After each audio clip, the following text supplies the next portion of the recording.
بسم الله الرحمن الرحيم. الحمد لله حق حمده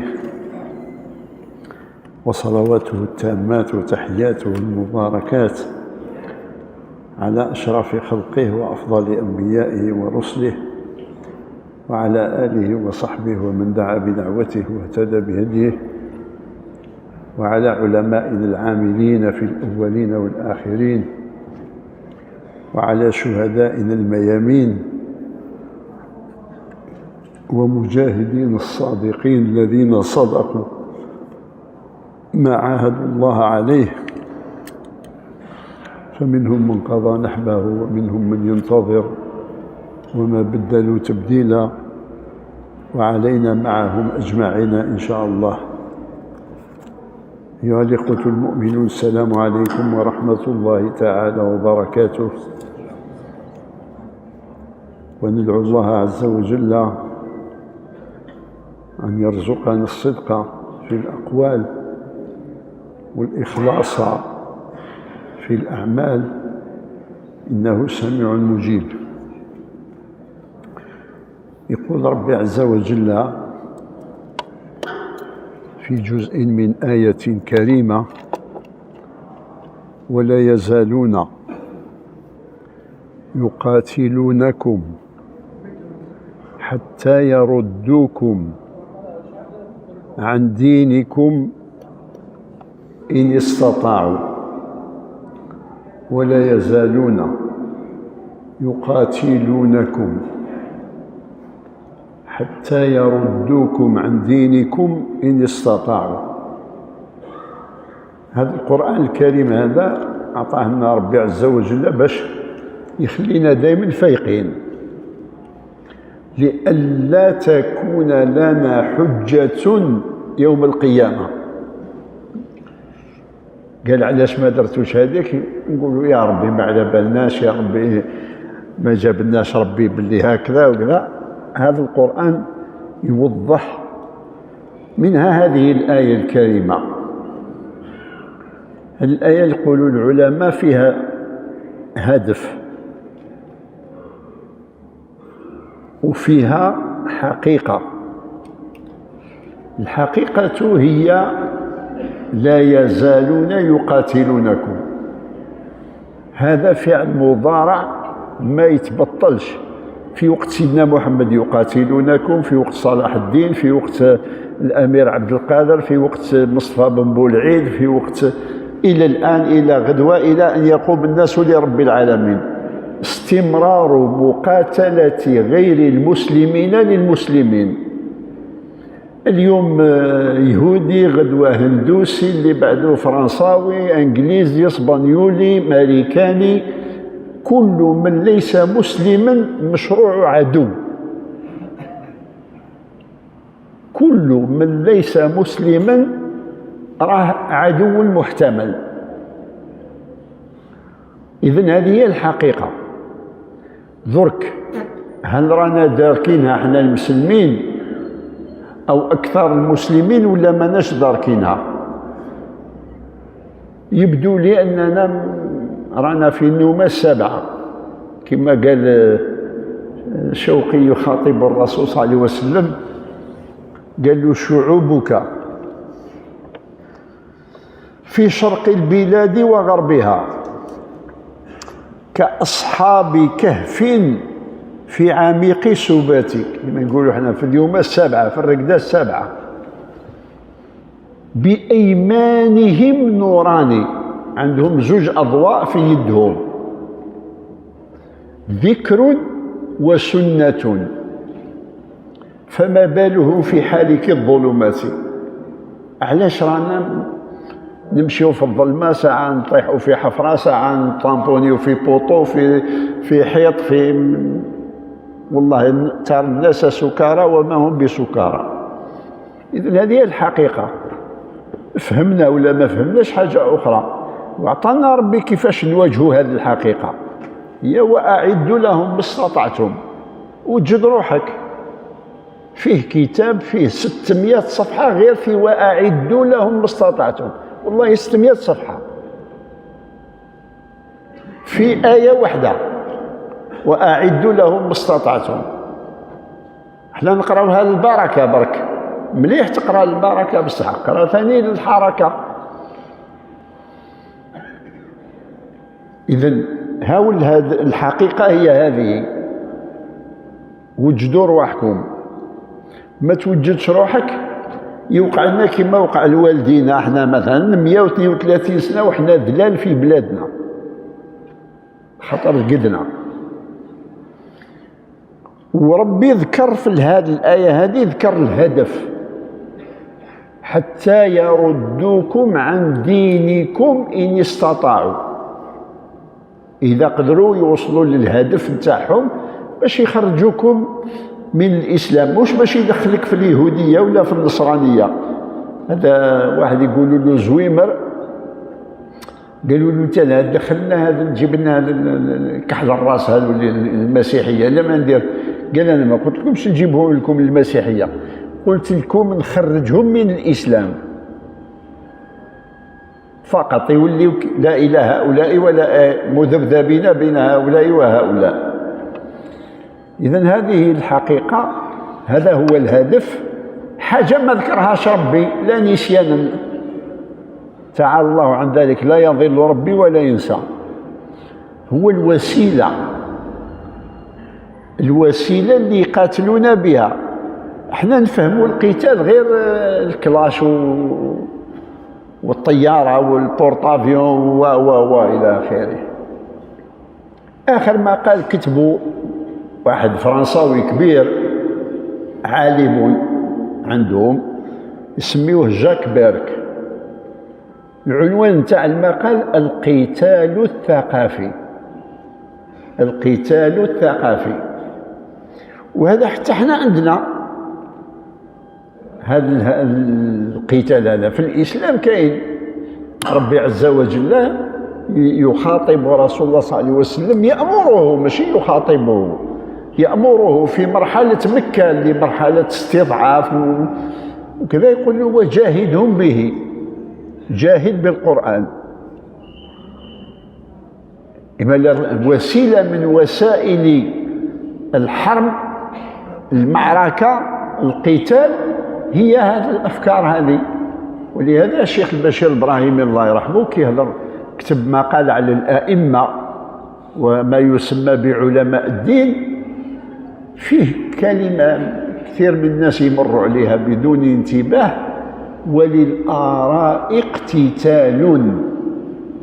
الآراء تتقاتل كما يتقاتل الأفراد، فكرة ضد فكرة، فكرة ضد فكرة إلى آخره. وهذا ربي قال: بل نقذف بالحق على الباطل فيدمغه. والشاعر يقول: الباسلان الشجاعان شكون؟ شجاع قلب في الوغى، الوغى الحرب، قلبه صحيح. وشجاع رأي في وغى الأفكار، وشجاع رأي في وغى الأفكار، في حرب الأفكار. سي مالك بن نبي يسميها الصراع الفكري. الصراع الفكري تدافع بين الحق والباطل، بمدفع، بسيف، برمح، بدبابة، بطيارة، بكل وسيلة لتحقيق هذا الهدف. علاش نقول هذا الشيء؟ نذكر نفسي ونذكر إخواني اللي مهتمين ولا يتبعوا في الأمور. منذ أسبوع تقريبا ولا صدر أمريكا هذه اللي هي الباندي الكبير في العالم، الباندي الكبير في العالم هو الأمريكان، هو أمريكا، ودايرة الروحة زعما متنسكة، حامية الحرية. الشيخ البشير يسميها نبي الديمقراطية الكاذب. أمريكا هكا يسميها، نبي الديمقراطية الكاذب. فكل عام هذه الولايات المتحدة الأمريكية تصدر واحد التقرير، رابور، تسميه تقرير الحرية الدينية في العالم. كلي ربي مكلفها باش تخدم بوليسي تاع العالم الكل. ولكن عينها عوره، تشوف غير بعض الدول وما تشوفش دول واحده اخرى. هم خوتنا المسلمين في الهند راهم يموتون بالمئات. هم خوتنا الروهينجا، هم خوتنا في الصين، خوتنا وقعت في البوسنه والهرسك. راه المسلمين الان كاش ما سمعتوا هنا في بلادنا، خاطر ذكرت الجزائر في هذا التقرير هذا، كاش ما سمعتوا كنيسيه تحرقت، كاش ما سمعتوا واحد جزائري رفد الانجيل هذا تاع الكذب، هذا الخرافات هذا وحرقوا، رغم انه خرافه. هم يقولون ذلك، والله ما احنا نقولوا، هما يقولوا. لكن احنا عندنا اخلاق، ربنا الاسلام. كيش باش شفتوا واحد راح اعتدى على الهرطقات نتاعهم في كنيسه ولا في بيعه يهوديه ولا ما كانش. احنا ربنا الاسلام على افانت تكره الناس حتى يكونوا مؤمنين، لكم دينكم، هاو كفر وثاني سماه ربي دين كما الدين الاسلامي، لكم دينكم ولي ديني، لي دين الاسلام ولكم دينكم الاوثان والاصنام. اذا ما عندناش مقلقين. احنا ماشي اليوم رانا نهضروا على حريه الدين، هذه في مكه المكرمه. هاو قالوا ربي لكم دينكم ولي دين. ناضت الدولة الإسلامية ولا سيدنا محمد صلى الله عليه وسلم عنده جيش وعنده قوة وكذا، قالوا لا إكراه في الدين، خاطر الدين هذا قضية اقتناع مش قضية دبوس ولا تشريني بالدراهم. بالك نتبع لك خاطر راني جيعان، غير نشبع ولا نخرج من الأزمان ملي إذن هذه الأمريكا ولا غيرها راهي ماذا بها تراهن على ما تسميه الأقليات الدينية في أي بلاد، باش كي هذاك اللي باع الدار نتاعو خلى المسمار رجعها ياك هكذا، يعلق فيه بوزلوف، يعلق فيه الدوارة باش يلقى الفرصة اللي يدس أنفه في مشاكلك. ولهذا الجزائريين يعني نقول نحمد ربي آناء الليل وأطراف النهار أنه نقى البلاد هذه من أي دين إلا الإسلام. ما عندنا كميشة تاع خاوتنا ظلوا، ربي يهديهم إن شاء الله ويرجعوا للطريق، وراهم يرجعوا. كاين واحد يقولوا له محمد زواو عنده كتاب اسمه جيتي كريتيان ولا كنت نصرانيا، ونعرفوا الان ولا الاسلام بصح مسكين يظل يبكي، ياك لاباس راك سلكت روحك وراك وليت مسلم. قال الناس الذين اضللتهم، الناس اللي تلفت لهم رايهم سنسأل. ولهذا الرسول صلى الله عليه وسلم يقول له يا ربي اني اعوذ بك ان اضل او اضل، يا اما نضل ولا نساعد على الآخرين على أن يضلوا. علاش نقول هذا أيضا؟ راه أمريكا عقدت منذ مدة مؤتمر في كولورادو، حضره عدد كبير من الذين يسمون أنفسهم مبشرين منصرين، وقالوا الهدف كيف ننصر العالم، كيفاش نردوا العالم على الديانة النصرانية. ولعلي قلت هنا ونعاود نقول راه ما يهموش تولي نصراني، مهم يقول المظهر الخارجي نصراني، دير الصليب ودير الناقوس والداخل عبد قطة ولا عبد قرد ولا عبد بقرة ولا دبر راسك. مهم البناية الخارجية يشوفوا الناس قال ايه هذه كنيسة.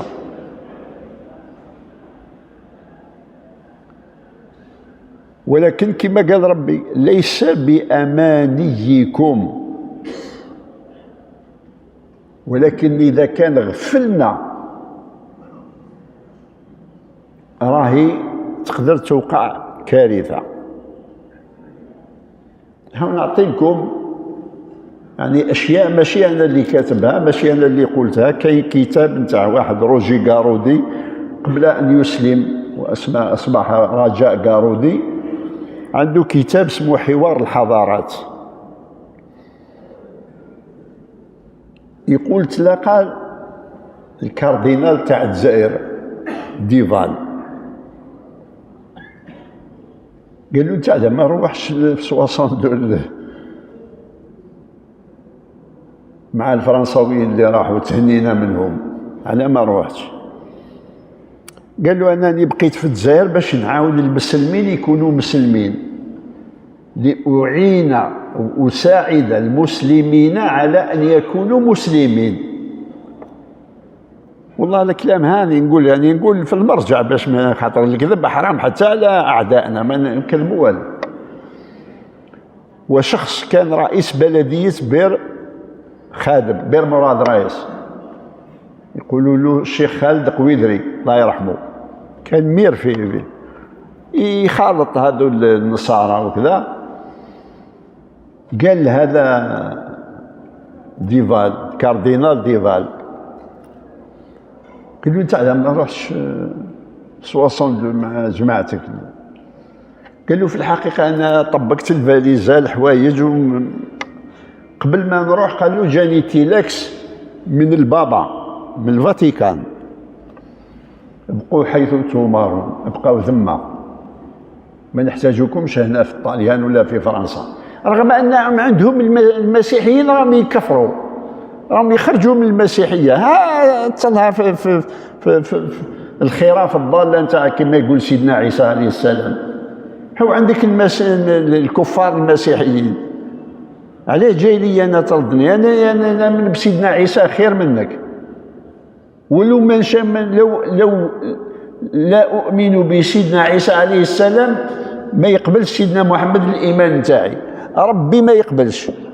لا نفرق بين احد من رسله، هذا هو ديننا، مانيش معقدين من اي. ما قال له وجدت روحي باش نروح، جاني انتيلكس من عند البابا قال لي بقى ثم نحتاجوك، يجي وقت ونحتاجوك. درك هذه الحريه الدينيه اللي راهم يهضروا عليها هو الحريه الفوضويه تاع ممارسه الدين بطريقه فوضويه. قال دير براكه تاع الحطب وكذا، ودير فوق منها كروه، ودير ناقوس وراك ذاك. في امريكا نفسها كاين واحد الكنيسه، واحد الجمعيه يسميوها كنيسه كليفلاند. اذا احنا راقدين والله ما هم راقدين، هما احصائيات لي ستاتيستيك اقسم بالله نقول لكم عليها غير يشيب الراس تاع بنادم. ماذا يدبر لنا؟ هذه الكنيسه هذه اللي هي كليفلاند، وعندها اموال، عندها تلفزيون، عندها مشاريع كبيره. هاي دايره كتاب بروشور 37 نصيحه لتنصير المسلمين في الجزائر. في الجزائر هذا رابور في 2000، هاي الترجمه تاعو 37 نصيحه للمنصرين في الجزائر. هو يقدر يجيك، ما يجيكش بباص، يجيك انجينيور، يجيك طبيب، يجيك اي حاجه، يجيك جورناليست، ويمارس المهمه الاساسيه وهي يجيب معه الاناجيل، يجيب معه ومحكموه هنا في الجزائر. ما نهضروش برك الاماكن التي وجدوهم يوزعون الاناجيل. من جمله النصائح اللي قال له بالدارجه نتاعنا بروفيتي في الجوع. المسلمين راهم عايشين في فتن في الجزائر، كنا في فتن على كل حال. هذا في 2000 هذاك وين خرجنا من الفتنه والعياذ بالله. استفيد من الجوع. ولهذا المقولة كاد الفقر أن يكون كفرا. كاد الفقر إذا كان عطيت حاجة سلكت واحد من أن يقع راك خدمت روحك. خاطر إذا وقعت واقعة لا قدر الله وبدأت كي رقعة الزيت، إذا طاحت القطرة تاع الزيت راهي تبدأ توسع حتى دير لك مشكلة.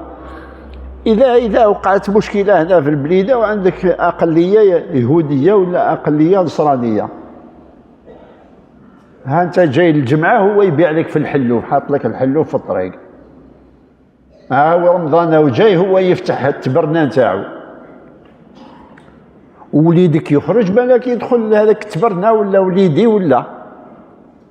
إذن لازم نتضامنوا باش نسدوا الطريق عن طريق هذه الجمعيات، عن طريق المؤسسات، عن طريق كذا، باش ما نخليو. وانا نقول ونعاود هذا الخوة اللي ردوا الحج كي المارشي تاع باب الرحبة، انا شك في ايمانهم.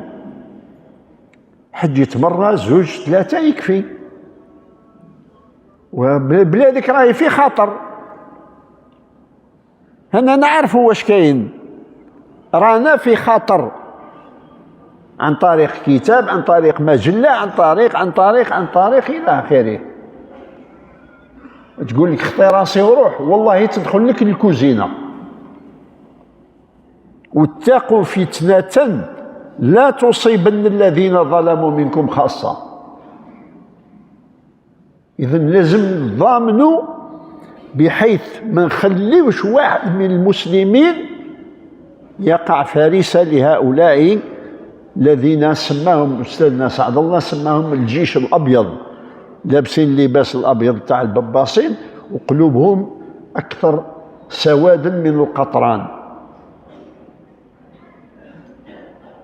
وهذا الخدمة تاع صدق عليه وكذا، هذا لازم المجتمع يتنظم. الجمعيات اللي تساعد الإخوان الذين عضهم الجوع قدر عليهم رزقه، ربي يقول هكذا.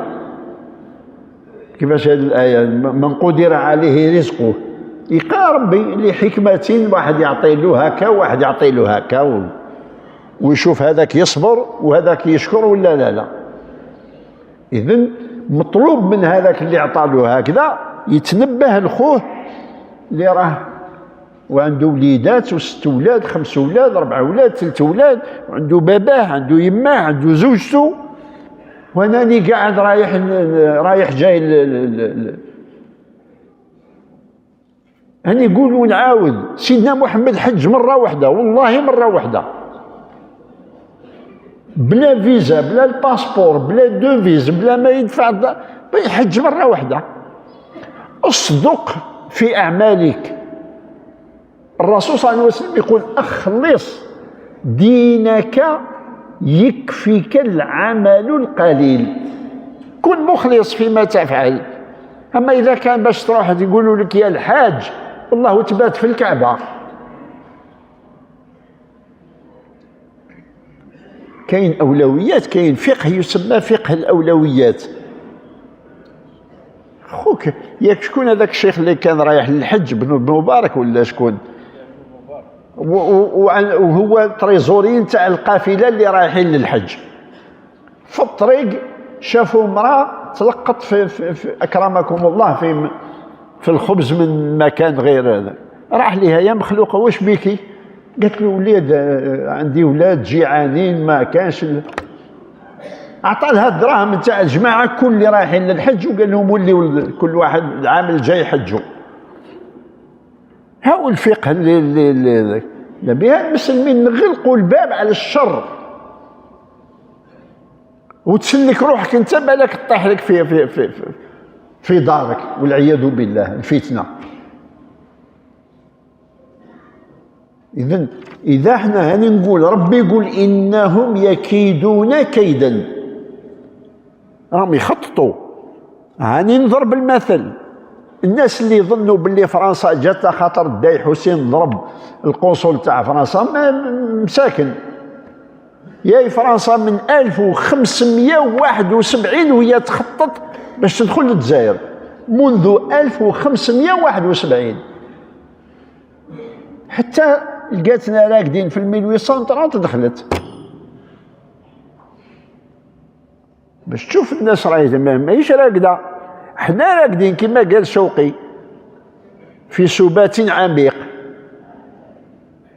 وقاعدين رانا غير ناكلوا في بعضنا بعض، هذاك سلفي، هذاك مدخلي، هذاك خوالجي، هذاك صوفي، كلام فارغ، حكاية العجايز. هذا ما كان في الحمامات. والعدو يتربص بنا. فيه كتاب اسمه الفرصة العظمى. وش هو الفرصة العظمى؟ هذا الكلام هذا قال المسلمين راهم في فتن بيناتهم، راهم يتقاتلوا، راهم يتناحروا، بروفيتيو باش يدخلوا المسيحية لبلاد المسلمين. اقسم بالله كتاب في امريكا بهذا العنوان، ودايرين اكرمكم الله مزرعة لتربية الخنازير لارسالها الى بلاد المسلمين. كي بنادم يجوع يولي ربي قال لك فمن اضطر غير باغ ولا عاد فلا اثم عليه. انت رايح تموت بالجوع، اضرب الحلوف، كل الحلوف ولا باس حتى تقرع.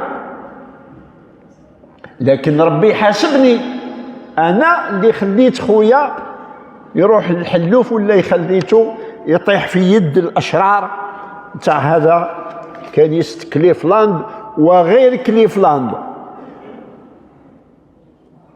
راه أغنى دولة في العالم هي البابا، فيها 40 كيلومتر الفاتيكان، نص الإيطاليان تاعو، والدراهم كل يجيو للمسلمين لفتنتهم عن دينهم. إذا الناس إذا ما نتنبهوش إلى هذه الأمور وتقع الواقعة والعياذ بالله ولا قدر الله، ولا تساعة من دمي كما يقول الشاعر، نوليو نعضوا الأنامل كي توقع الفتن في بلادنا. الاختلاف يكذبوا عليكم اللي يقول لك اختلاف الدين رحمة، والله غير شر محض.